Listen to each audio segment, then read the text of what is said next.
भगवते वासुदेवाय नमः। ॐ स्वस्ति श्री गणेशाय नमः। ॐ नमो भगवते सिंहवाहिन्यै नमः। श्री राधारमणो विजयते तराम्। गजाननं भूतगणाधिसेवितं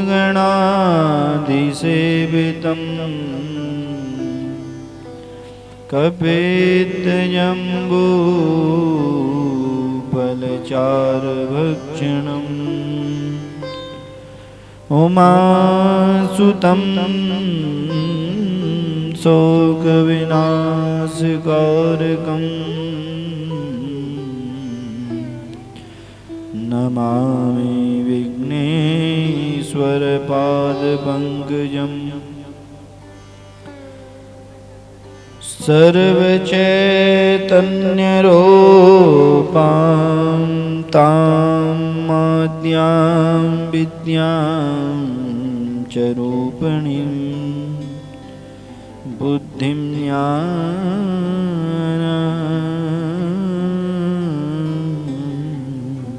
प्रचोदयात्। वंशी विभूषितकरान्नवनीरदाभा पीताम्बरारुणबिम्बफलाधरोष्ठा पूर्णेन्दुसुन्दरमुखादरविन्दनेत्रा। कृष्णात् परं किमपि तत्त्वमहं न जाने। नमस्ते देवतानाथ नमस्ते गरुणध्वज। शंख चक्र गदा पाणो वासुदेवाय नमोस्तुते। नारायण समारंभां श्री शंकराचार्य मध्यमाम् अस्मदाचार्य पर्यन्तां वन्दे गुरु परम्पराम्। गुरुर्ब्रह्मा गुरुर्विष्णु गुरुर्देवो महेश्वर गुरुर्साक्षात् परब्रह्म तस्मै श्री गुरुवे नमः।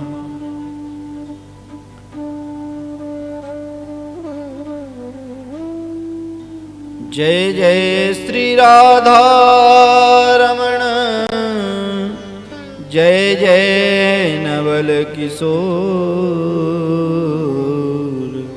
जय गोपी चितचोर प्रभु जय जय माखन चोर। सब द्वारन को छोड़ के आया तेरे द्वार।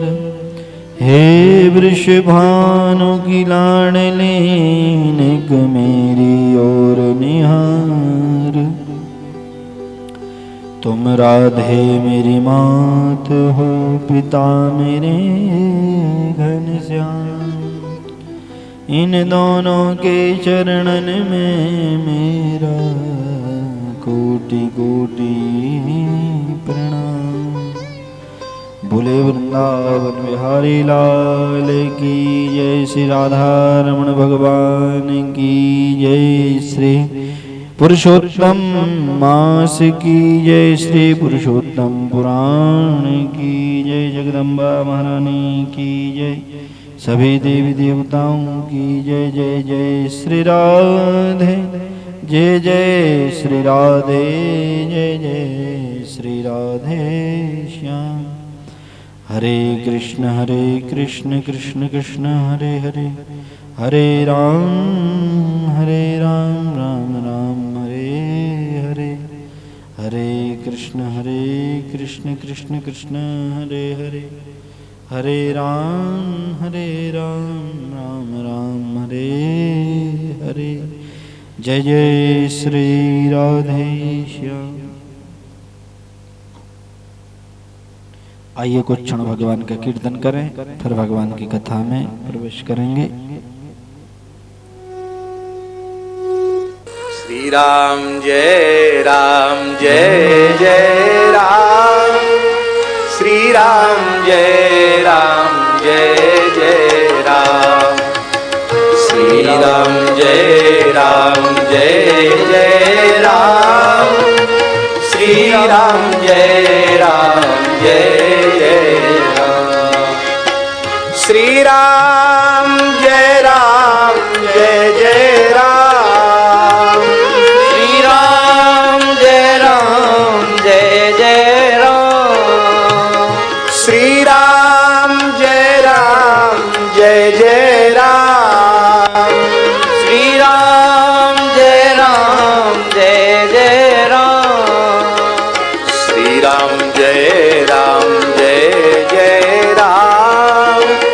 श्री राम जय जय राम, श्री राम जय जय राम,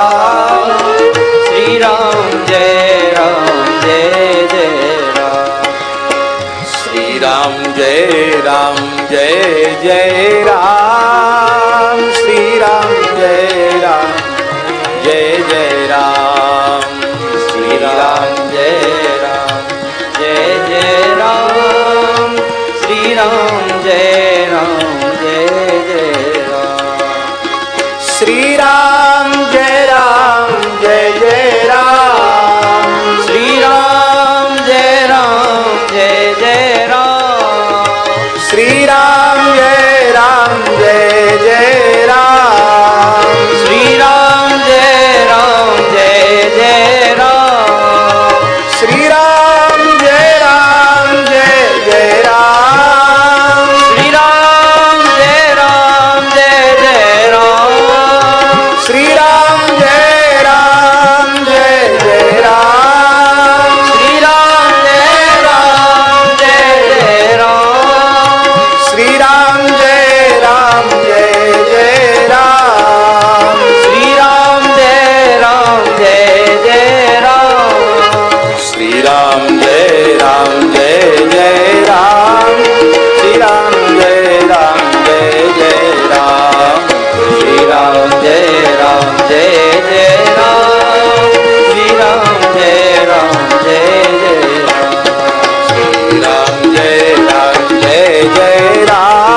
जय राम, श्री राम जय राम जय जय राम, श्री राम जय जय राम, श्री राम जय जय राम, श्री राम जय जय राम, श्री राम जय जय राम। बोले रामचंद्र भगवान की जय।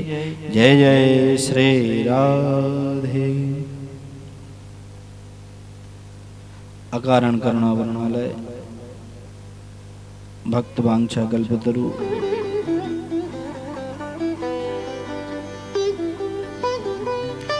तड़ित निंदित पीताम्बर धारी परात्पर सर्वेश्वर श्री राधा रमण भगवान के चरणों में कोटि कोटि प्रणाम। आकर के अपने स्थान ग्रहण करें।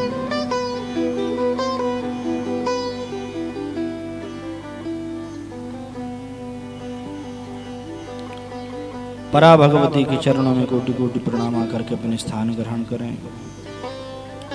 समस्त देवी देवताओं के चरणों में कोटि कोटि प्रणाम। आकर के अपने स्थान ग्रहण करें।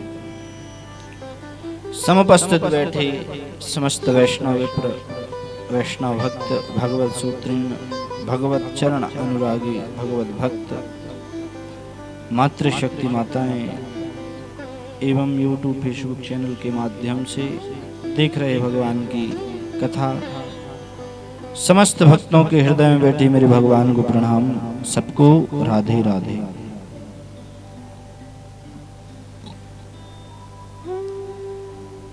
कल भगवान की पावन चर्चाएं हमने सुनी। नवयोगेश्वर संवाद के माध्यम से जो तत्व का ज्ञान, तत्व चर्चा, आत्मा का बोध, आत्मा में ही परमात्मा, अनंत उदाहरणों के माध्यम से हमने समझा।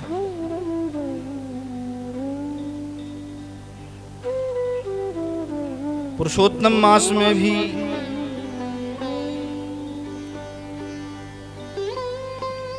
कर्मों का और कर्म से जो फल होता है उसका विश्लेषण किया गया है।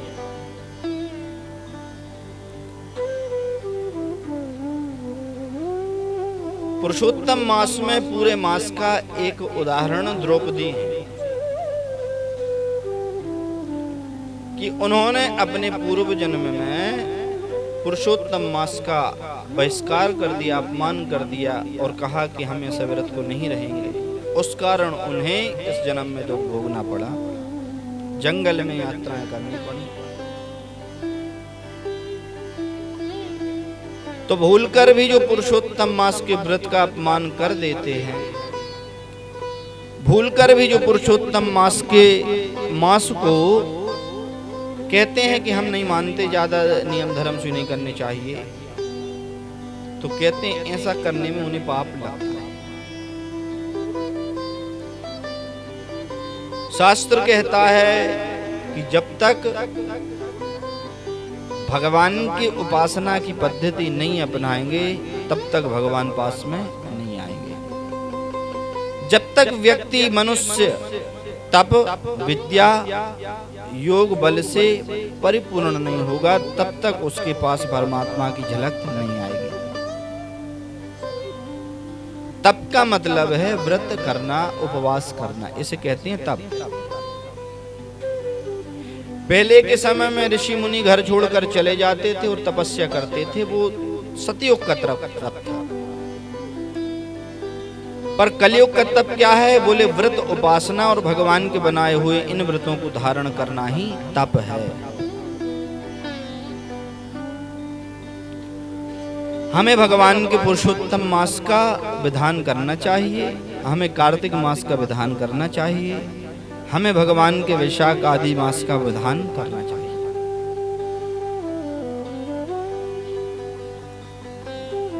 इस मास में कहा गया है कि कैसे योग बनते हैं।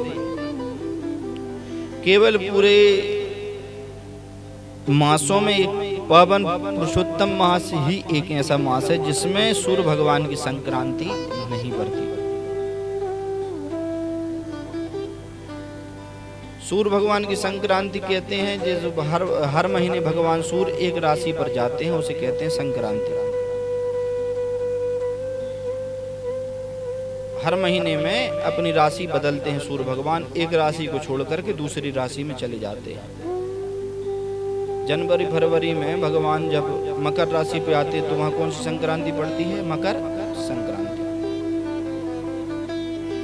तो ऐसे ही भगवान हर महीने अपनी राशि बदलते हैं, तो वह प्रत्येक महीने संक्रांति पड़ती है। लेकिन पुरुषोत्तम मास एक ऐसा मास है जिसमें सूर्य भगवान राशि नहीं बदलते। अपन को पता होना चाहिए कि पुरुषोत्तम मास का निर्माण क्यों हुआ।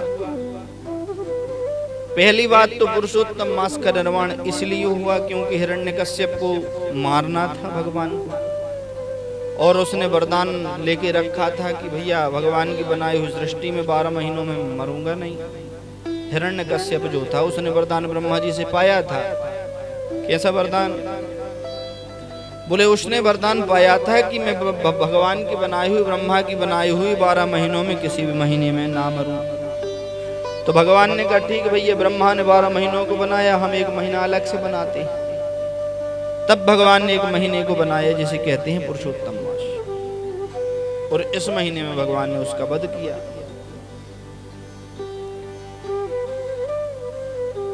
दूसरा कारण ये भी है कि ये तिथियां घटती बढ़ती हैं, घटते बढ़ते बढ़ते बढ़ते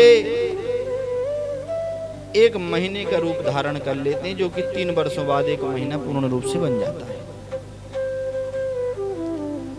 और इस महीना होने के कारण, पुरुषोत्तम मास होने के कारण, अब सभी ऋतुएं सभी तिथियां एक समान हो जाती हैं, फिर लेवल पे चलने लगती हैं, मतलब क्रम से चलने लगती हैं।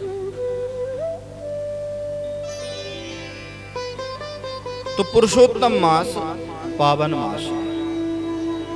कोई कहे पुरुषोत्तम मास में कुछ किया नहीं जाता, यदि कोई ऐसा कहे तो वह पुरुषोत्तम मास का अपमान करता है, और पुरुषोत्तम मास का जो अपमान करता है उसे रौरव नरक की प्राप्ति होती है। इसलिए भूल कर भी कभी ना कहें कि पुरुषोत्तम महीने में हम कुछ नया कार्य नहीं कर सकते। हर कार्य को इस महीने में किया जा सकता है, हर कार्य को, क्योंकि जिस महीने में साक्षात परमात्मा श्रीमन नारायण अपना नाम दे के कहते हैं, भले मेरी उपासना न करे पर मेरे महीने में उपासना कर ले तो मेरी पूजा का फल उसे मिलता है। भगवान विष्णु का वचन। क्या कहा? भगवान विष्णु ने कहा है कि कोई मेरी उपासना मेरी पूजा ना करके मेरे महीने में केवल स्नान कर ले, दीपदान कर ले और इसका नियम पूर्वक व्रत कर ले, इस महीने का व्रत सेवा कर ले, तो उसे जो मेरी पूजा का पूरा फल उसे प्राप्त होता है। क्योंकि साक्षात पुरुषोत्तम मास और भगवान में कोई भेद नहीं है। इसलिए जो कहते हैं कि पुरुषोत्तम महीने में कोई नया कार्य नहीं किया जाता, वे पुरुषोत्तम मास का अपमान करते हैं, और पुरुषोत्तम मास का अपमान करने वाला दूसरे जन्म में भी फल की प्राप्ति करता है, दुख भोगता है। हर कार्य इसमें होते हैं, ऐसा कोई कार्य नहीं है जो ना हो। वो तो शादी विवाह इसलिए बंद हो जाते हैं क्योंकि सूर्य भगवान यहाँ पर राशियों में दूसरी राशियों में प्रवेश, 6 राशियां जो ऐसी हैं जिनमें विवाह नहीं होता, उन राशियों पर सूर्य भगवान चलते हैं, इसलिए विवाह नहीं होते। बाकी कोई भी धर्म के कोई भी काम हो वो इस महीने में करें।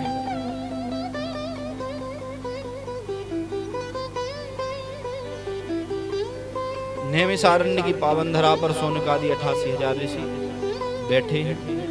सूत जी महाराज आए हैं तो प्रणाम करके पूछा, बोले आप भगवान की प्रसन्नता का कोई ऐसा साधन बताइए कम समय में जिससे भगवान प्रसन्न हो जावे। ये कौन कह रहे हैं? ऋषि। मनुष्य के पास ज्यादा समय नहीं है भगवान के लिए। आज के समय में मनुष्य के पास कहाँ भगवान के लिए समय है? अपने कारोबार में लगे हैं, अपने में लगे हैं और भगवान को भूलते जा रहे हैं। और भगवान को भूलना ही सबसे बड़ी गलती मनुष्य की है।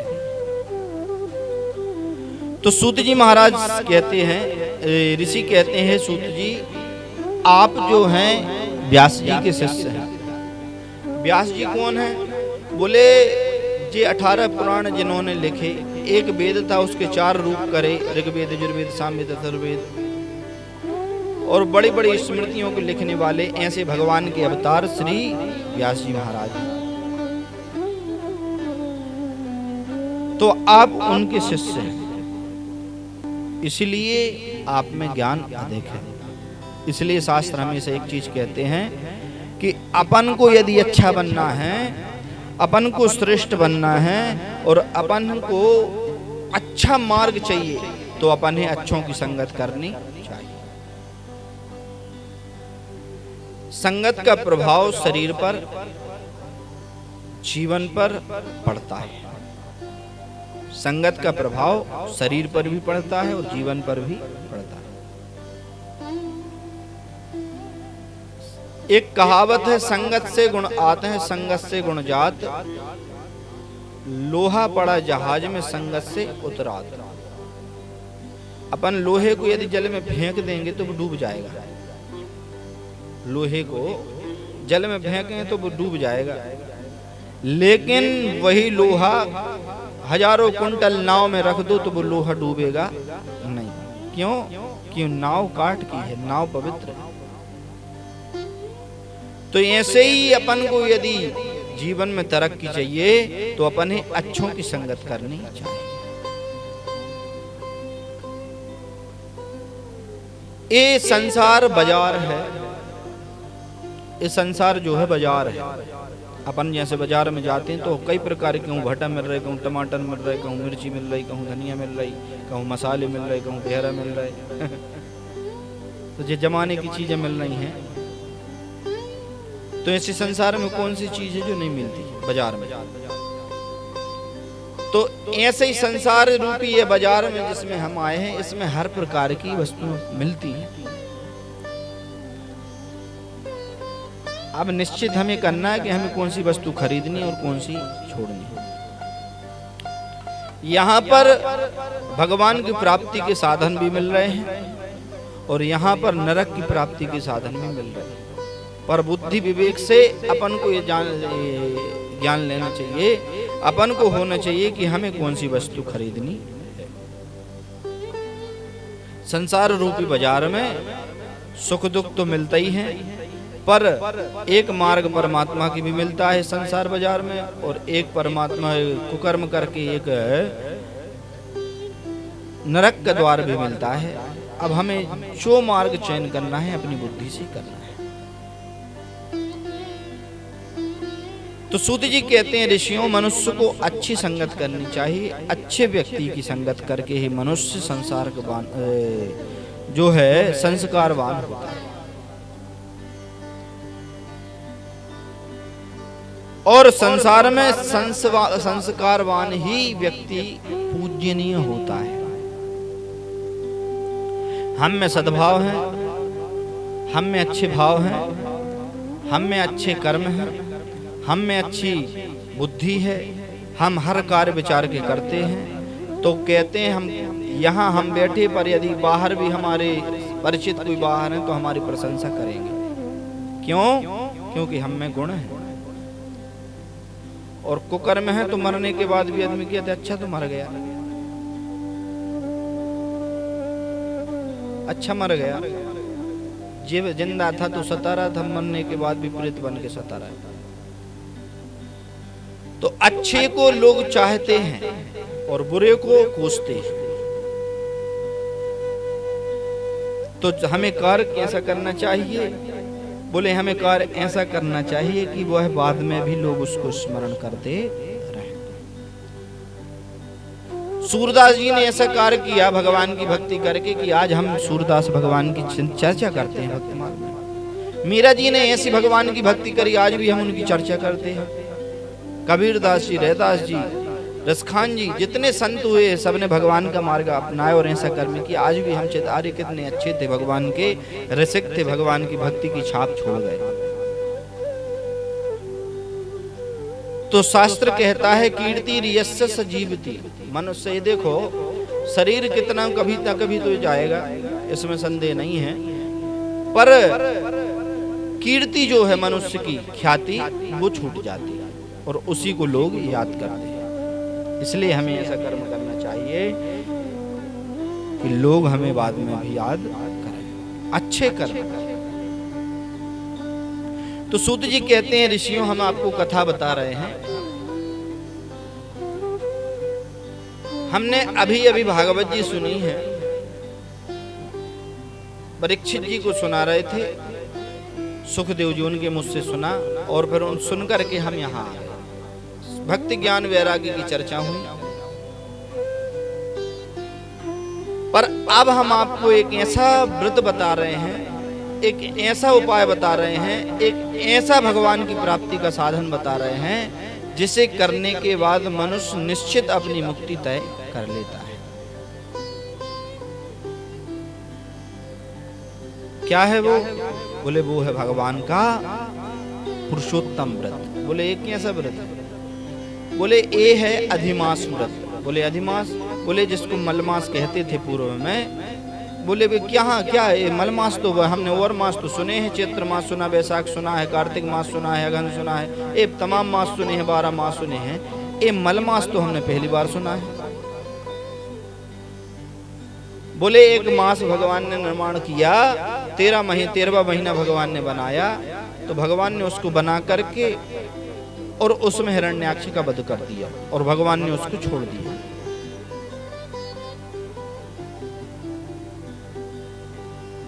सब जो उसके पास जावे या वो किसी के पास जावे वो महीना, तो सब उससे घृणा युक्त देखें, भैया तेरा तू दूर रहे, तेरे समय में कोई कुछ कार्य नहीं कर सकता, तू घृणा से युक्त है, मल है, तू मास है। तो एक दिन वो रोया मलमास, बोले हम बनाया तो प्रभु नहीं है और प्रभु का बनाया कोई भी वस्तु कभी निंदित नहीं होती। भगवान ने जो भी बनाया है संसार में वह किसी न किसी उपयोग में आता है। भगवान की बनाई हुई वस्तु कभी भी व्यर्थ नहीं होती। भगवान ने क्रोध बनाया तो वो व्यर्थ नहीं बनाया, क्रोध भी सार्थक है। पर ऐसा क्रोध नहीं कि दो लड़ पड़े ले आए तलवार और मारने लगे, वो क्रोध तो फिर बेकार है, वो तो बुद्धि का हरण करने वाला है। क्रोध है सार्थकता कब है क्रोध की? बोले क्रोध यदि भगवान ने बनाया है तो वो भगवान पे करो। भगवान पे क्रोध करने मतलब, एक मैया थी, उनके टूट गए कमर टूट गई, उनकी गिर पड़ी। हाँ सुनी है कथा। अब उनकी टूट गई कमर, भगवान की सेवा कर रही थी दिन रात। अब टूट तो गई, 2 पुत्र थे, बोले और कर ले सेवा, करे पटपरी से टूट गई, अब का है? डॉक्टर आए, बोले अब तो और बुढ़ापे की कमर टूटे तो फिर तो उसका कोई साधन ही नहीं, फिर तो वो तो खटिया पे जाएगी, फिर अंत में उसका दर्द कब खत्म होगा? जब लकड़ियों पर लेट जाएंगे तभी दर्द खत्म होगा उसका दर्द। बुढ़ापे की तो ऐसी कमर टूटती है कि जुड़ती है ही नहीं। जवानी में से आ गए, बुढ़ापे में यदि तन्नक भी चोट लग जाए तो वो ऐसी पर आए, कहूँ मट्टी पे तेल लगा है, कहूँ कछु लगा है। सो 2 पुत्र थे, और कल्ले सेवा कहीं चली जाए मंदिर, जगदीश भगवान के मंदिर में। तो भगवान तो मुस्कुरा रहे थे देख सो उसने दूर से भगवान को देखा मुस्कुराते, उनकी भगवान की हमेशा छवि मुस्कुराती रहती है। बोले यहाँ डॉक्टर कह रहा है कि अब जुड़ेगी नहीं, वो तो टूट गई सो टूट गई, अब तो प्लास्टर बांधो और पड़ी रहो, आराम करो, बेड रेस्ट करो। और पुत्र तो ऐसे हैं कि वो तो पुत्र ही हैं, जब ब्याह हो जाए तो पुत्र ही कहलाते। ब्याह हो जाए तो फिर अपनी दिखाते, फिर तो मम्मी कोई है नहीं दिखाए, तो अपने ही अपनी दिखाते। और पुत्र लगाए सो उनकी जो महापटरानी वो रोकते हैं कि हाँ कहाँ है, तो पैसा खुद ही पूछने के तो कहाँ लगा। ऐसी स्थिति बन रही है। तो पुत्र ही, फिर तो वो पेंशन में काम चलता है कि भाई पेंशन आए तो फिर दिखवाए, और नहीं आए तो फिर काय के पड़े हैं बेड रेस्ट ले रहे। तो ऐसी स्थिति बनती है और सबकी है ऐसी स्थितियां, तो कोई है नहीं जो तो मन में सब जान नहीं रहे, भला ही ऊपर मुस्कुरा रहे, मन में सब जान नहीं रहे कि सही बात ये कह रहे महाराज। तो अब पुत्र ने कहा पड़ी रहो। सुबह जगदीश भगवान ने देखे, बोले खूब करवा ले सेवा, टूट गई सो अब देख रहे हो मुस्कुरा रहे। एक दिन रात में उठी 2:30 बजे, घे चाबी उठाई भगवान की, मंदिर को घुस गई मंदिर में, अंदर से लगा ला ताला, चटकनी दे ली, ताला लगा लिया और वहां एक डंडा पड़ा था, सो वो डंडा उठाया और उसके बल खड़ी हो गई और एक दूंगी कही अब भाई भगवान तुमने कही। सो भगवान कांप गए, ऐसे हाथ करें तो ऐसे मैया क्या कर रही हो, बोले खूब सेवा करा ली, अब हमारी कढ़ाई सीधी कर रहे का नहीं, हमारी कमर सीधी कर रहे का नहीं, डॉक्टर कह रहे कि अब नहीं जुड़ सकती, पुत्र इलाज नहीं कराते, तुम्हारी सेवा में टूटी, तुम्हें ठीक करो। भगवान ने कहा हम का कोई की कमर ठीक, तो वो कुब्जा का तुम्हारी वो कोई लग रही थी, सो कुब्जा के छी सिद्ध कर दो। भगवान ने कुरूप थी कुब्जा, भगवान ने वो टेढ़ी चलती थी कुब्जा, सो भगवान गए और भगवान ने वो सबसे कुरूप, पूरे मथुरा में सबसे ज्यादा कुरूप कौन था, कुब्जा। कई कहते हैं ये सूपनखा ही कुब्जा बन के आई थी, सूपनखा राम लक्ष्मण जी की नाक काटी थी, वही कुब्जा बन के आई थी, कई संत कहते हैं।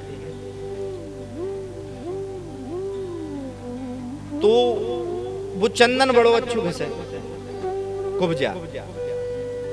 तो कंस की 2 पत्नियां हैं, जरासंध की पुत्री तो कंस की पत्नियां हैं, अस्ति और प्राप्ति।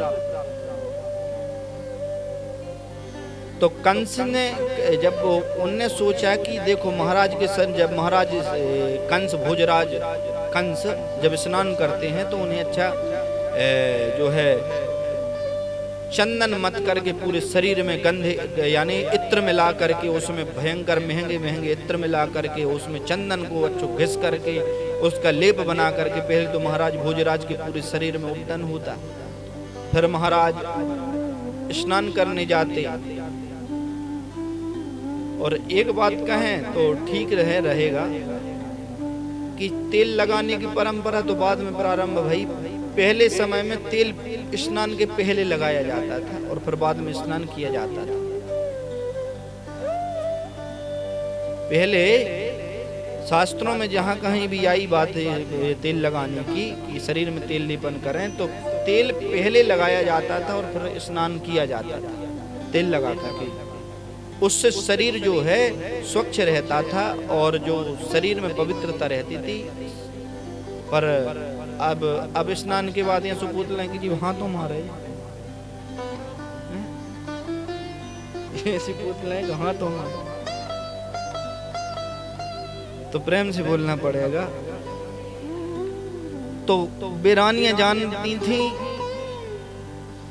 कि महाराज को इत्र लगता है तो सुंदर स्त्रियों से नहीं लगवाएंगे, ऐसी स्त्री को ढूंढा जाए जो लेपन अच्छा करे और देखने में कुरूप हो। पूरे में तो सब सुंदर ही थी, एक कुब्जा मिल गई।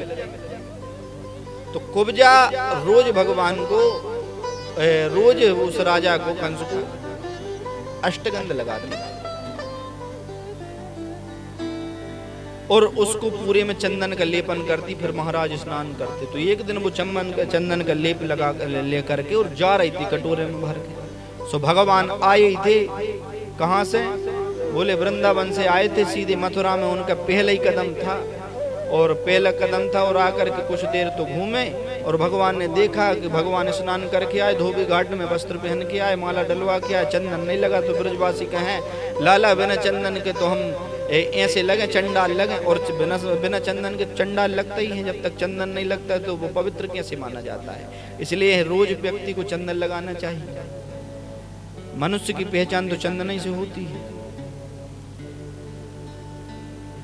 और चंदन नहीं लगाते तो वो फिर उसको चांडाल की विधिवत कहा गया है उसे। इसलिए रोज मनुष्य को भले थोड़े लगाएं पर चंदन लगाना चाहिए। तो अब ब्रजवासी कहें लाला हमने खूब तो वस्त्र अच्छे अच्छे पहन ले, सब कुछ कर लिया, पर चंदन नहीं लगाया। और चंदन में तो ब्रजवासी ऐसा है ही नहीं जो चंदन न लगाए। बिना चंदन का ब्रजवासी तो पशुपत लगे, हम तो चंदन लगाएंगे। सो बोले यहाँ कहाँ कोई परिचित का है नहीं, चंदन कौन लगाए। कोई सामने से घुटनिया टेढ़ी चली आ रही थी, कुबड़ निकली थी। कुबड़ जो यहाँ जैसे गैया को निकली रहती नहीं, वो धौर ऐसी कुबड़ यहाँ निकली थी, और टेढ़ी ऐसी घूम गई थी। कैसी घूम गई थी, जैसे बांस की एक पिंच बनाए और उसको घुमा दें तो ये ऐसी घूमी थी और ऐसी चलती थी, घुटने टेक टेक, घुटनी टेक टेक। तो भगवान ने उसको देखा और जान लिया जी वे अम्मा जी हैं, जी हमारी पत्नी पूर्व अवतार में पत्नी को हरण करने मानने आई थी जी वे जाए। अब देखो कर्म भोग रहे हैं। नाक तो पहले कटाई गई थी, लक्ष्मण जी नाक तो पहले काट ही दी थी, सूप न खा गई। अब बन के आ गई भगवतानी, देखो कर्म का फल तो भोगना पड़ेगा। तो जन्म में आ गई। अब भगवान को भगवान दयालु बहुत है, तन्नक में दया कर देते हैं। भगवान ने कहा ठीक है, अब जैसी है सो है, पर है तो सुंदर थी, स्त्री थी वो तो अच्छी। भगवान गए और भगवान ने कहा अम्मा जी राम राम। सुबह से देख बोलो सुबह राम राम, कंस के डर से राम राम नहीं करे। सो उसने देखा तो भगवान ने उससे उसको कोई देखे तो उसको देख करके मुंह मोड़ करके, अब क्या बताएं, इतना बुरा मुंह करते थे लोग उसको देख करके। तो भगवान उसके पास खड़े हो गए। तो उसने कहा कि आज पहली बार कोई मेरे मुंह की तरफ देख करके अब मेरे पास खड़ा है। तो उसने ऐसे मुंह उठा करके देखा। तो भगवान ने कहा धन्य हो सुंदरी जी। तो वो कहें आप कौन हो जो मुझे सुंदरी कह रहे हो। इस कुब्जा को, इसको कुरूपणी को कोई देखे तो मुंह मोड़ ले, आप मुझे सुंदर कह रहे हो। तो वास्तव में उसके अंदर तो सुंदरता छिपी थी, वो तो श्राप के कारण बनी थी कुब्जा। तो भगवान ने कहा आप चंदन लगाओगे क्या। बोले अवश्य लगाएंगे। भगवान को देख करके उसके मन में आया कि हम भगवान को चंदन लगा दें। तो उसने क्या किया, भगवान पहले तो सबको चंदन लगाया, ब्रजवासियों को अच्छा घिसा हुआ चंदन। और भगवान को जब चंदन लगाया तो कहीं अब चंदन तो लग गया, भाई कुछ दिया जाता है तो कुछ लिया जाता है तो देना भी पड़ता है। सो भगवान ने कहा मैया देखो तो जरा मेरी तरफ। तो जैसे ही कुब्जा ने देखा भगवान के, तो भगवान ने अपना दाहिना पैर उसके दाहिने पैर पर रख दिया। तो दाऊदा बोले बाबा दाऊ दादा बोले एक कन्हैया एक बात समझ लेने जी, मथुरा आए वृंदावन नोही की चाय जहाँ से घुस गए और चाय जहाँ माखन चोरी कर लाए, यहाँ कंस का राज है। एक कहाँ पैर पे पैर रख रहा है। भगवान ने कहा दाऊ दादा देखत तो जाओ। भगवान ने एक हाथ उठाए और उनका हाथ पकड़ लिया। ब्रजवासी बोले आज कुटवाएगा।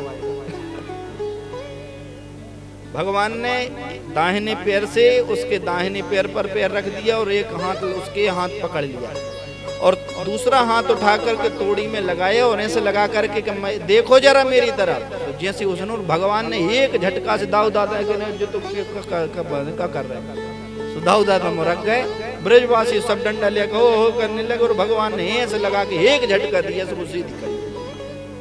तो वो सीधी खड़ी हो गई और सीधी क्या खड़ी हो गई, वो सुंदरी बन गई। उसका कुरूपता वो चली गई और वो सुंदर स्त्री बन गई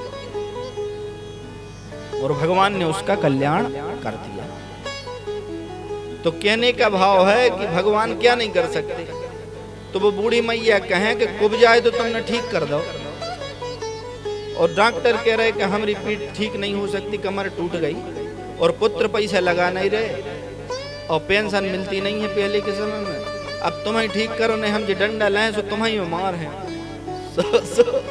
तो भगवान मुस्कुरा। भगवान ने कहा अरे मैया मार मत, ठीक है ठीक करो। भगवान ने खड़े होकर जो एक ऐसा हाथ पटका पीठ पे, सुबह ठीक हो गई। इतने में हो गई सुबह। सुबह देखा कि मैया कहाँ गई। बोले बहू ने देख लिया था कि पलके पे रात ऐसे नहीं है, पर उसे कोई चिंता नहीं। उन्हें जान तो देखो अंधे वो तो बूढ़ी है, सेवा वर करनी पड़ती है। बहू तो बहू ही है। सो पुत्र तो पुत्र है। वो माँ कहाँ है। बोले वो तो रात से गायब है। पूरे में देखा मैया नहीं मिली। सुबह सुबह पूरे में ढोक गमज गए, कहाँ गई मैया। देखा मंदिर की चाबी नहीं है। तो देखा मंदिर का ताला भी खुला है। दौड़े और दरवाजे खटखटाए तो अंदर से बंद थे। तो मैया ने कहा ठहरो, रुक जाओ, आ रहे अंदर हम हैं। बोले कई दिन से नहायो न धोए, अंदर घुस गई मैया और नहीं जाने क्या कर रही, आधी रात से घुसी। और उनने बढ़िया भगवान की कृपा से वो तो अब ठीक हो ही गई थी। भगवान ने हाथ रख दिया तो उनकी कमर पे, सो वो ठीक हो गई और ताला खोल करके अंदर चलते हुए बाहर आ गए। ये कहाँ की घटना है? ये घटना है आष्टा, ये है नहीं आष्टा पड़ता सीहोर के इतने की घटना है। वो मंदिर आज भी बना है ठाकुर जी का, जगदीश भगवान का। तो भगवान की कृपा से वो चल के बाहर आई, पुत्र देखने लगे। डॉक्टर दोपहर में जो सिरिंज लगाने आता था उसने देखा जी तो ठीक हो गई, कि इसका इलाज नहीं था। बोले जब भगवान ठाकुर जी बैठे तो सब इलाज तो यही बैठी है। संसार रोग हर औषधि मद्वितीयम, इनकी सेवा करने वाला जो है कितने बीमार हो जाए सबसे बड़ी औषधि तो ठाकुर जी रखे हैं। इसलिए आसरा इस जहां का रहे ना रहे, मुझे तेरा सहारा सदा चाहिए। इसलिए हमें ये बात माननी चाहिए कि देखो बड़े से बड़े कष्ट में जब कोई पास नहीं आता तब भगवान पास आ जाते हैं। सबसे बड़ा कष्ट कब होता है? बोले सबसे बड़ा कष्ट जब होता है जब शरीर कटपट रहा हो अंदर ऑपरेशन थिएटर में, और उस समय ना तो परिवार साथ देता है ना कोई। उस शरीर में जो कष्ट होता है वो खुद ही भोगते हैं, कोई दूसरा थोड़ी आएगा। कांट लग रहा है, जैसे कांटा सूजी छिद गई तो वह को दर्द दूसरा थोड़ी ले लेगा, भाई सूजी लगी तो वो दर्द दूसरे चलो जाए, वो तो खुद ही जो लग रहा है सो खुद ही पेरे है। तो ऐसे ही जब ऑपरेशन करते समय डॉक्टर शरीर को काटते हैं तो उस समय जो दर्द होता है उस दर्द में परमात्मा को चिल्लाओ तो परमात्मा उस दर्द को आधा कर देते हैं, आधा ले लेते हैं। मुसीबत के समय आर्त होकर के चिल्लाने पर भगवान जल्दी प्रकट हो जाते हैं। पर कब होते हैं? जब वह व्यक्ति भक्त हो, और जो भक्त ही नहीं बना, जीवन में पुकारा ही नहीं भगवान को और चिल्ला रहे हैं मुसीबत के समय, तो भगवान नहीं सुनते। बोले अब मुसीबत आई सो अब सुन रहे, अब चिल्ला रहे। इसलिए कहते थे अच्छे दिनों में भगवान को याद कर लो तो बुरे दिन आ ही ना, और आ भी गए तो भगवान संगत है।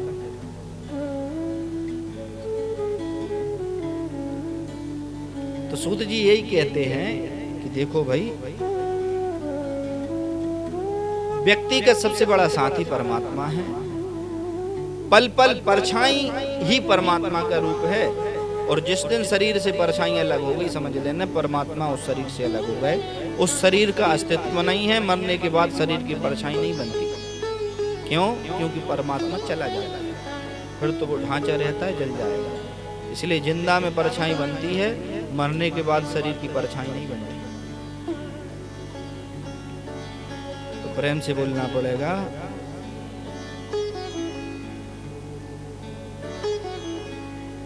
तो सूत जी ने कहा ऋषियों, इसलिए मनुष्य को अपने जीते जी जब तक हाथ पैर चल रहे तब तक कर लें। क्यों? क्योंकि हाथ पैर जब तक सलामत हैं तब तक तो कर्म होंगे, पूजा पाठ होंगे। और एक स्थिति ऐसी आएगी कि जब है ही नहीं, चलने लायक ही नहीं है, तो फिर काय के लाने ऐसे जब रोटी खाते समय जैसे कुत्ता देखता है ऐसे ही देख रहा है कि भाई कोई आए तो तनक पानी दे जाए। तो ऐसी स्थिति ही नहीं आ पाए भगवान की कृपा से, और भगवान चलते फिरते अपने स्वरूप में हमें विलीन कर लें, ऐसी कृपा करें प्रभु। और सबसे अच्छी मुक्ति तो वही है जो चलते फिरते हो जावे। तो पूजा पाठ काय लिए करें? बोले इसलिए करें क्योंकि भगवान चलते फिरते हमें मुक्त करते हैं।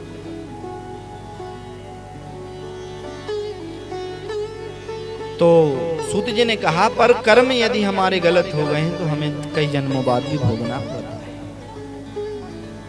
मलमास दुखी होकर भगवान के पास पहुंचे, प्रभु जिस आपने हमें बनाया पर सब हमें दुख मलिन भाव से देखते हैं।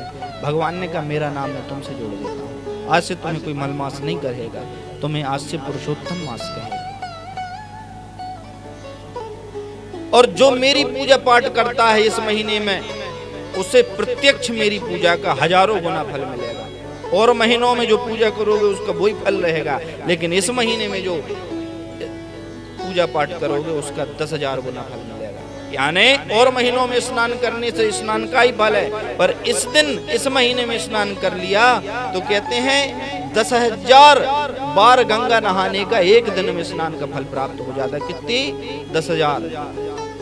यानी आप 10,000 बार गंगा जी में डुबकी लगाओ तो उसका जो फल मिलेगा वही फल पुरुषोत्तम मास में एक दिन स्नान करने से प्राप्त हो जाता है। अब सोच लो कि गंगा जी बेर बेर जाओ तो पैसा भी लगेंगे, यहाँ तो 4 बजे उठ के नहा लो, एक बार में 10,000 का फल मिलेगा।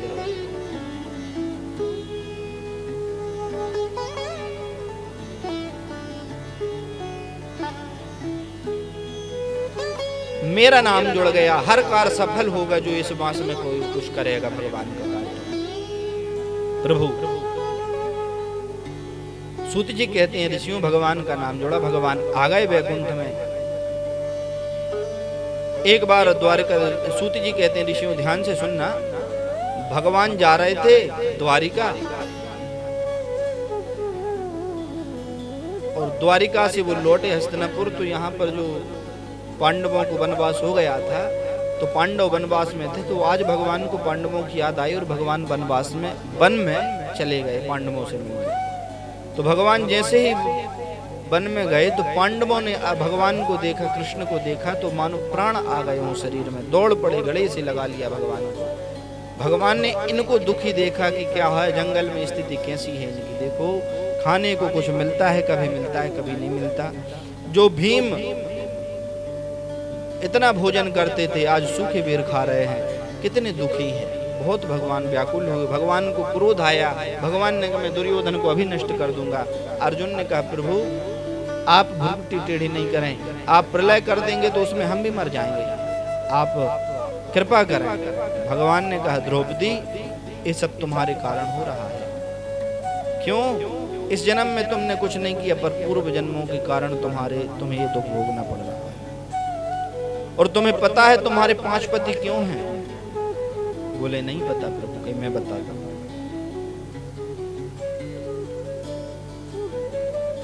पूर्व जन्म में तुम एक ब्राह्मणी थी, द्रौपदी की बात आ रही है, भगवान बता रहे हैं, सूत जी वर्णन कर रहे हैं ऋषियों से एकत्रित।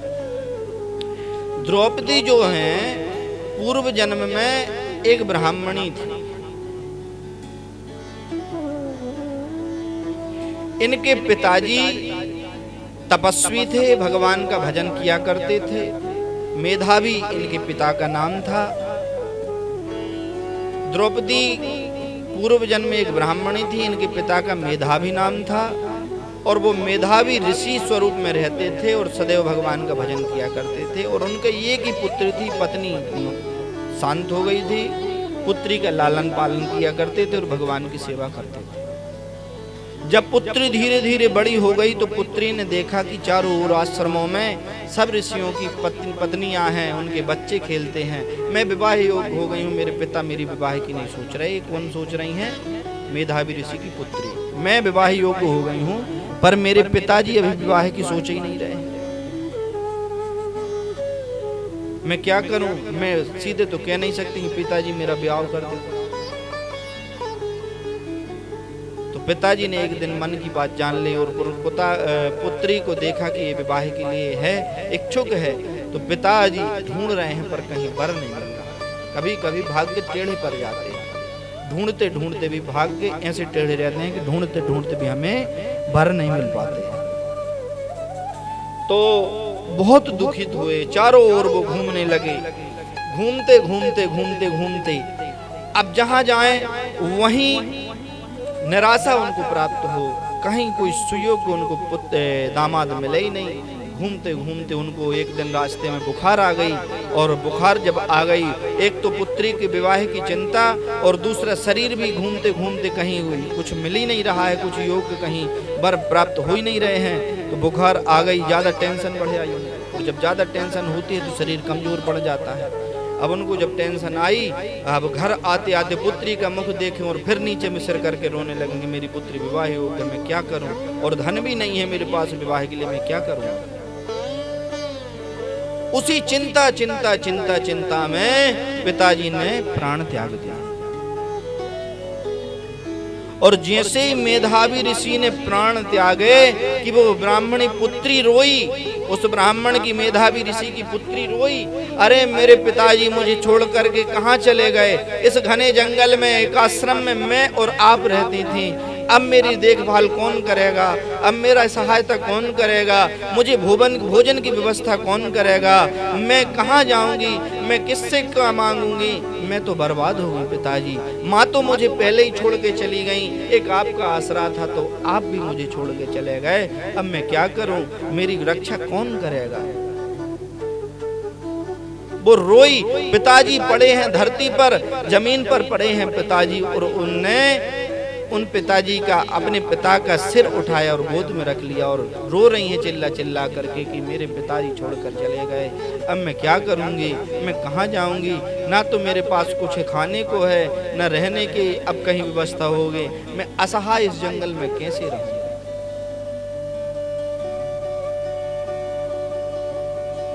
ये सब जब चल रहा था तो आसपास के आश्रमों में जो ऋषि मुनि रहते थे उनने देखा कि कोई रो रहा है, बाहर आए और बाहर आकर के देखा तो वह कन्या अपने पिता का सिर लिए रो रही है, गोद में रखें रो रही है। पास में आए और जैसे तैसे उसे कुछ आस बंधाया कि देखो आगमा पायनु नित्यम बेटी, जो आया है जाना पड़ेगा।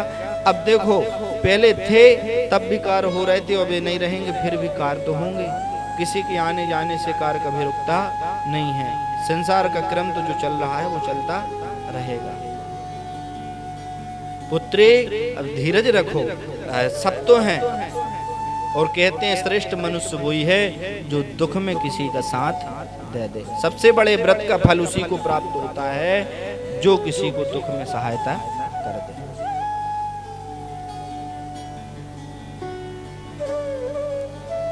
जैसे तैसे और दोहे क्रिया करवाई गई और फिर जो कुछ धन था थोड़ा बहुत उससे पुत्री ने पिता का जो श्राद्ध कर्म पिंडदान आदि थे करवाए। अब जंगल में अकेली पड़ी है,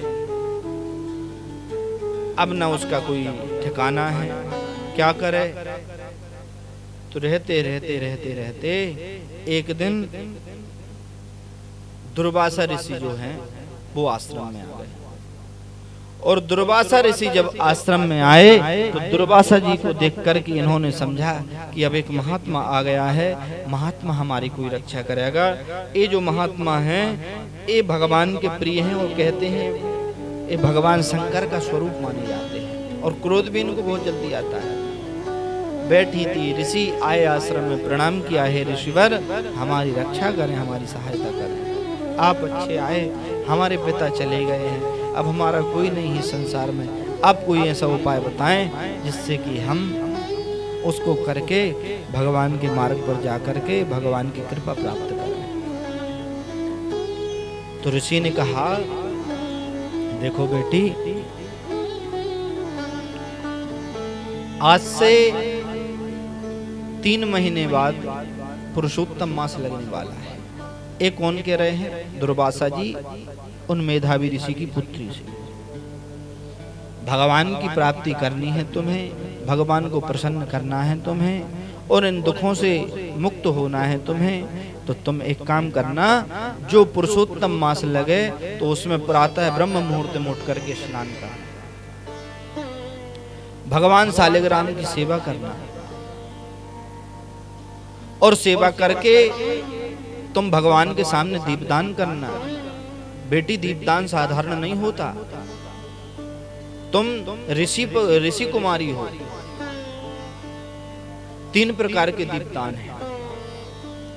पहला मिट्टी का, ये ऋषियों के लिए कहा गया है, मिट्टी का दिया बना करके उसमें दान करो, दीपक जला करके भगवान, क्योंकि यहाँ पर तो कोई पात्र मिलेगा नहीं आपको, और ये मिट्टी श्रेष्ठ मानी गई है, इसलिए मिट्टी का दीपक बना करके उसमें दीपदान करो। और जो गृहस्थ व्यक्ति हैं उनके लिए बेटी क्या होता है, बोले ये जो है ताम्र जो है शुद्ध माना जाता है, ये देवताओं के पूजन के उपयोगी है। गृहस्थ व्यक्ति है और भगवान के सामने दीपदान करता है तो उसे तांबे के दिए में दीपदान करना चाहिए। और सामर्थ्यवान है तो भगवान के सन्मुख एक दिया आवे चांदी का, उसमें भगवान के सन्मुख दीपदान करे। होगा क्या? बोले एक कामनाओं की पूर्ति करता है। जिन्हें घर में सबको सुखी देखना है वह तांबे के दिए से दीपदान करे। घर में सामंजस्य बढ़ता है और घर में सबको सबकी भावनाएं भगवान के प्रति लगती हैं जो ताम्र पात्र से दीपदान करता है। और मिट्टी से जो दीपदान करता है उसमें उसका बल बढ़ता है, बुद्धि बढ़ती है, उसमें भगवान के प्रति उनका प्रेम बढ़ता है जो मिट्टी के दिए से दीपदान करता है। और ये ऋषि मुनियों के पास ज्यादा धन कुछ रहता नहीं है, इसलिए तपस्वी लोग मिट्टी का दीपक बना करके उसका दीपदान करते हैं। पर गृहस्थ व्यक्ति को परिवार में सामंजस्य बनाने के लिए और घर में सब बड़े प्रेम भाव से रहें, सद्भावना प्रेम भरी रहे, इसलिए प्रत्येक गृहस्थ को भगवान के सामने इस महीने में ताम्र पात्र का दान करके उसमें दीपक दान करना चाहिए। और इस महीने में अपने को वैभवशाली बनाने के लिए चांदी पात्र में, जिसको रजत पात्र कहा जाता है, रजत पात्र में दान करना चाहिए। उससे क्या होता क्या है? बोले व्यक्ति कोई धनवान होते उनको और धन की, क्योंकि तृष्णा ते सो उपजाए थे। धनवानी लोग जो होते हैं उनको धन की चाह होती है और धन की कामना से लक्ष्मी आदि की प्राप्ति के लिए वह चांदी के पात्र में दीपदान करते हैं, तो उसे उसी प्रकार की लक्ष्मी वैभव प्राप्त होती है। यानी जो दान करोगे उसी प्रकार का फल उन्हें प्राप्त होगा। पर बेटी, एक तो तुम अकेली हो, दूसरा तुम्हारे पास कुछ वैभव है नहीं, इसलिए तुम मिट्टी का दीपक बना करके उसमें दीपदान कराना। तुलसी सेवा करना और पुरुषोत्तम मास में प्रतिदिन भगवान का अर्चन करना और तुलसी दल से भगवान की सेवा करते हुए भगवान को मनाना। इसमें फल, फूल, फल, दूध, हविष्य, घी, मूल यानी जड़ से उत्पन्न जो वस्तु है, सेंधा, नमक आदि लेने में दोष नहीं होता, इनको ले सकते हैं।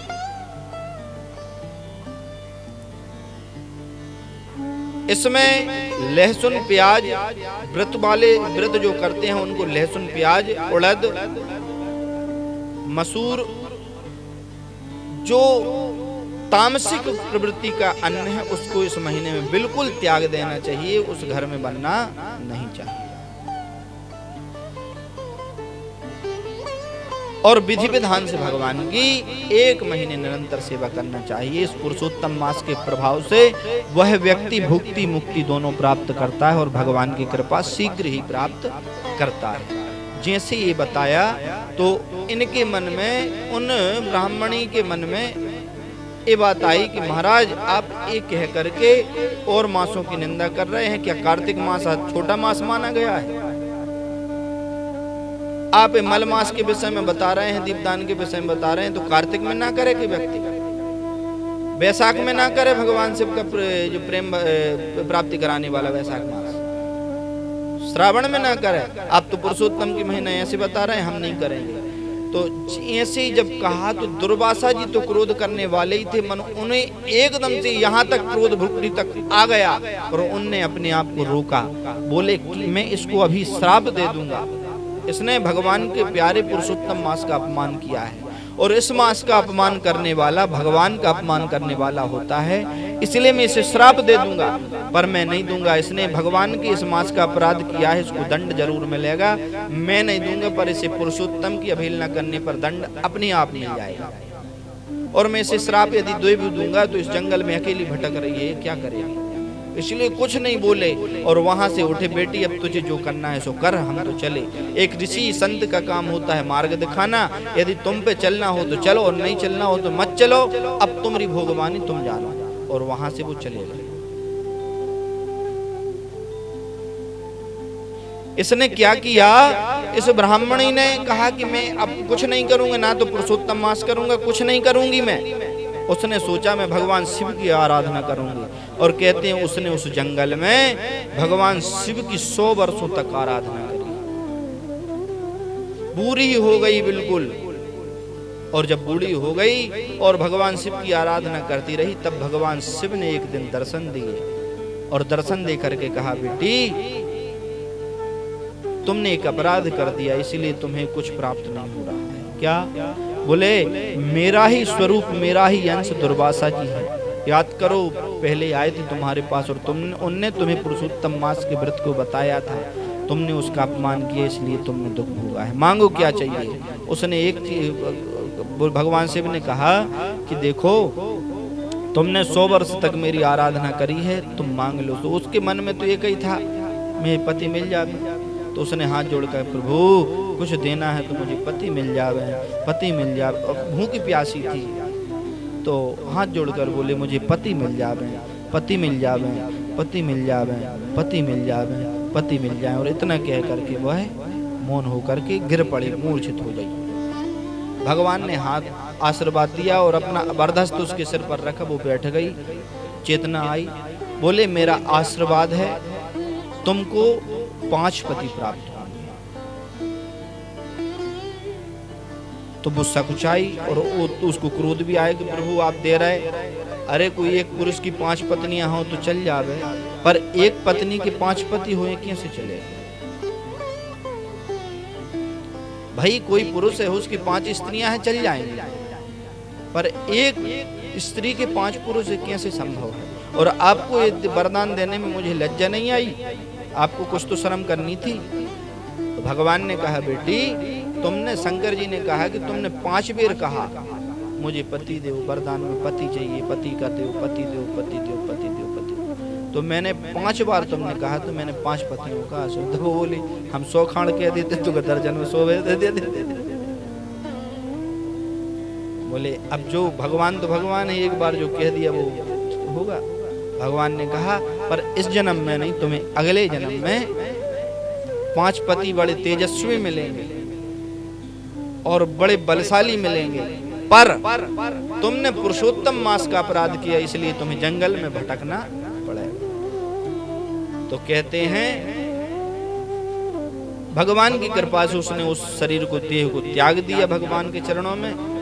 और दूसरा जब जन्म उस ब्राह्मणी को हुआ तो राजा द्रुपद के यज्ञ कुंड से वह ब्राह्मणी पुत्री के रूप में प्रकट हो गई और वही द्रुपद की पुत्री द्रौपदी कहलाई। और इनका जब विवाह हुआ, स्वयंवर हुआ, तो अर्जुन ने मछली भेदन करके इनका पाणी ग्रहण किया और 5 पति इनके 5 पांडव मिल गए। ये भगवान द्रौपदी को कह रहे हैं, पर द्रौपदी तुम जंगल में क्यों भटक रही हो? इसलिए क्योंकि तुमने यहाँ पर भगवान का पुरुषोत्तम मास का अपराध किया था, इसलिए तुम जंगल में भटक रही। कर्म का फल भोगना पड़ेगा, एक जन्म में नहीं, कई जन्मों में भी व्यक्ति को अपने कर्म का फल भोगना पड़ेगा। इसलिए भगवान का अपराध कभी नहीं करना चाहिए। तो इतना कहते ही और आगे के प्रश्न द्रौपदी करती हैं, तो अब आगे की कथा करेंगे अपन कल। द्रौपदी का आगे का चरित्र बताएंगे, इस व्रत की महिमा बताएंगे, और स्नान की विधि तो हमने पहले ही बता दी थी। अब दीपदान की विधि हमने आप लोगों को बता दी है। कल है 11 और एकादशी बहुत बड़ा अवसर है। कोई न रह पाए तो एकादशी के दिन अकेले स्नान कर ले तो कहते हैं अनंत फल की उसे प्राप्ति होती है। तो कल एकादशी में जरूर स्नान की विधि एक बार और सुन लें। या तो गंगा नर्मदा आदि तट पर जाकर के स्नान करें, ना हो तो घर में पवित्र तीर्थों का जल मिला करके तिलकुशा आदि मिला करके उसमें उस पवित्र तीर्थों के जल को मिला करके ओम नमो भगवते वासुदेवाय को उच्चारण करते हो मौन मन में इस भगवान का नाम और मौन स्नान करे और विधिवत ब्रह्म मुहूर्त में सूर्योदय के पहले ही भगवान का पूजन कर ले। 16 तुलसी दल से भगवान को ओम नमो भगवते वासुदेवाय कहता हुआ 16 बार तुलसी दल चढ़ा दे तो पूरी 16 विधि की पूजा का फल उसे प्राप्त हो जाता है। और जो दिन में व्रत रहे, और हमने बताया कि अभी दूध, घी, दही, फल, मूल यानी जड़ से उत्पन्न जो फल हैं, आलू आदि, ये मूल कहलाते हैं, और सेंधा नमक, इनमें व्रत नष्ट नहीं होता है। इन्हें ग्रहण करने का आदेश है। इनको ग्रहण करते हुए यदि नहीं रह पा रहे हैं बिना फलाहार के तो फलाहार लेकर के इस व्रत को रहें, पर इस व्रत को पुरुषोत्तम मास के व्रत को अवश्य रहना चाहिए। तो ये विधि है। और कल पुनः भगवान की आगे की कथा सुनेंगे। आज की कथा ही विश्राम। बोले वृंदावन बिहारी लाल की जय, पुरुषोत्तम मास की जय। जय जय श्री राधे, जय जय श्री राधे, जय जय श्री राधे श्याम। आइए कुछ क्षण भगवान का कीर्तन कर लें, फिर भगवान की विविध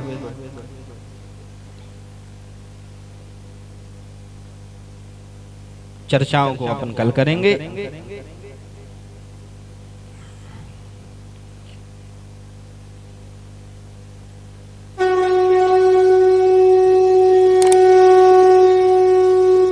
श्री राम जय जय राम, श्री राम जय जय राम, श्री राम जय जय राम, श्री राम जय जय राम, श्री राम जय जय राम, श्री राम जय जय राम, श्री राम जय जय राम, श्री राम जय जय राम, श्री राम जय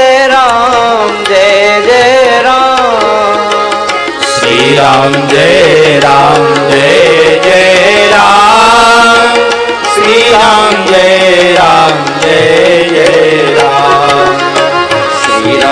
जय जय राम, श्री राम जय जय राम, श्री राम जय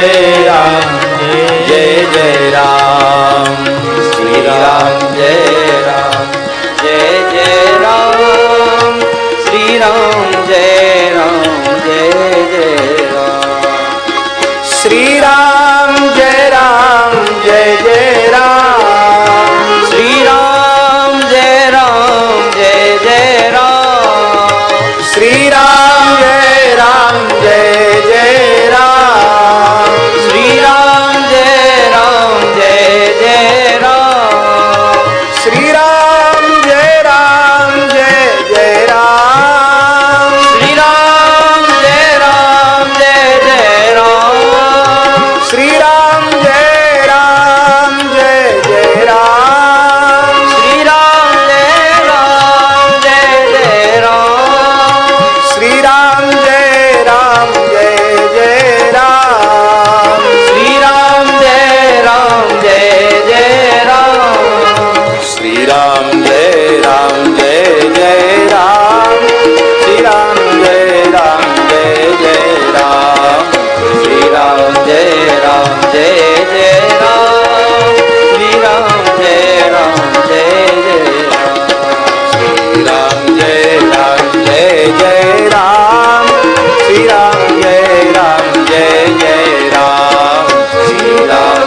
भगवान की जय।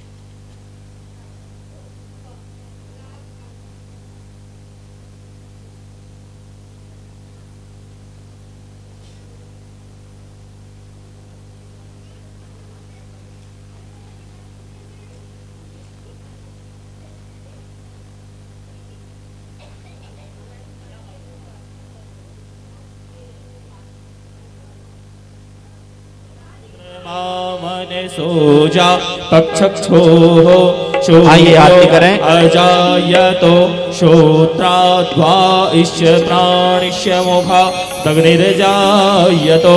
बोलिए बाके बिहारी लाल की। मोर मुकुट बंसी वाले की। सावरे सलोने सरकार की। राधे श्री राधे। सभी बड़े प्रेम और भाव से भगवान कृष्ण कन्हैया की आरती को गाएंगे। तालियां मंद मंद जरूर बजाते हुए चलते हैं आरती की ओर।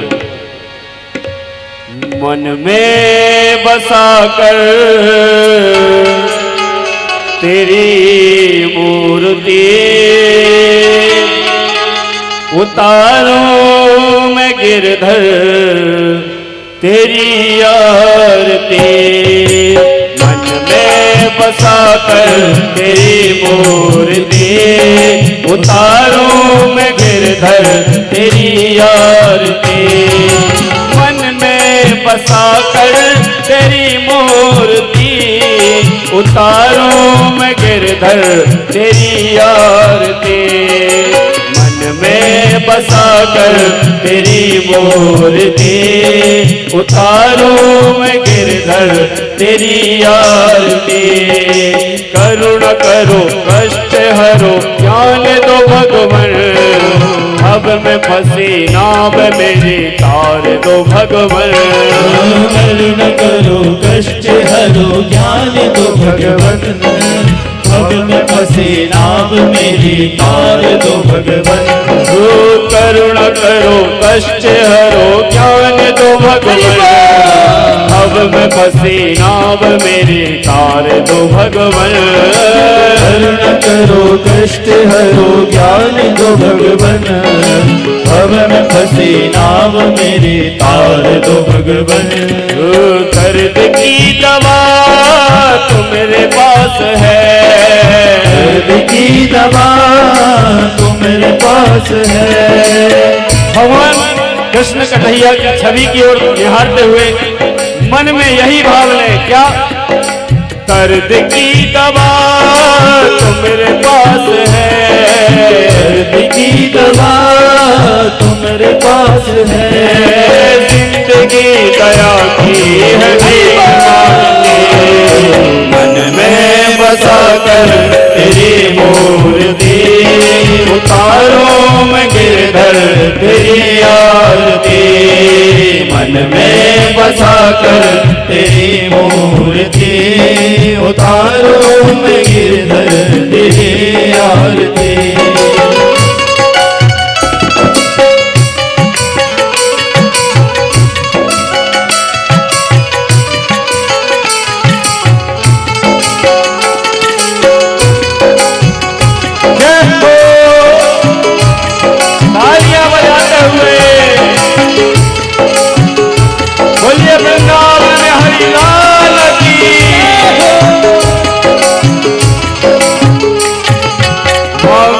तुझसे क्या मैं यही सोचूं भगवन। जिंदगी जब तेरे नाम कर दी अर्पण। मांगू तुझसे क्या मैं यही सोचूं भगवन। जिंदगी बस तेरे नाम कर दी अर्पण। मांगू तुझसे क्या मैं यही सोचूं भगवन। जिंदगी जब तेरे नाम कर दी अर्पण। मांगू तुझसे क्या मैं यही सोचूं भगवन जिंदगी अब तेरे नाम कर दे अर्पण। सब कुछ तेरा कुछ नहीं मेरा, सब कुछ तेरा कुछ नहीं मेरा, सब कुछ तेरा कुछ नहीं मेरा, सब कुछ तेरा कुछ नहीं मेरा।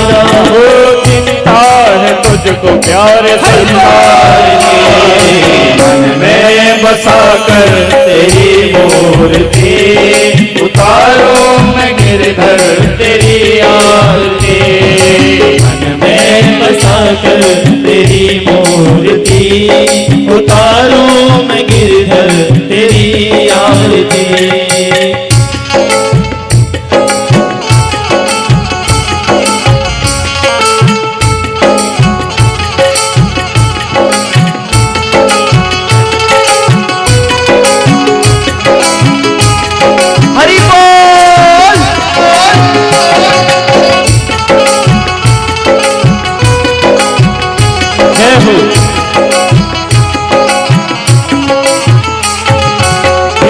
तेरी महिमा गावे संत करे ध्यान, नारद गुण गान करे तेरे वीणा तान। वेद तेरी महिमा गाए संत करे ध्यान, नारद गुण गान करे छेड़ वीणा तान। वेद तेरी महिमा गावे संत करे ध्यान, नारद गुण गान करे तेरे वीणा तान। वेद तेरी महिमा गाए संत करे ध्यान, नारद गुण गान करे छेड़ वीणा तान। भक्त तेरे द्वार करते हैं पुकार, भक्त तेरे द्वार करते हैं पुकार, भगत तेरे द्वार करते हैं पुकार, भगत तेरे द्वार करते हैं पुकार। दास व्यास गाए तेरी आरती, बता कर तेरी मूर्ति, उतारो मैं गिरधर। हाथ उठा के जो भगवान का है हाथ उठा के। बसा कर तेरी मूर्ति, उतारो मैं गिरधर तेरी आरती। मन में बसा कर तेरी मूर्ति, उतारो मैं तेरी आरती। मन में बसा कर तेरी मूर्ति, उतारो मैं गिरधर तेरी आरती। मन में बसा कर तेरी मूर्ति, उतारो मैं गिरधर तेरी आरती। मन में बसा कर तेरी मूर्ति, उतारो मैं गिरधर तेरी आरती। उतारो मैं गिरधर तेरी आरती, उतारो मैं गिरधर तेरी आरती।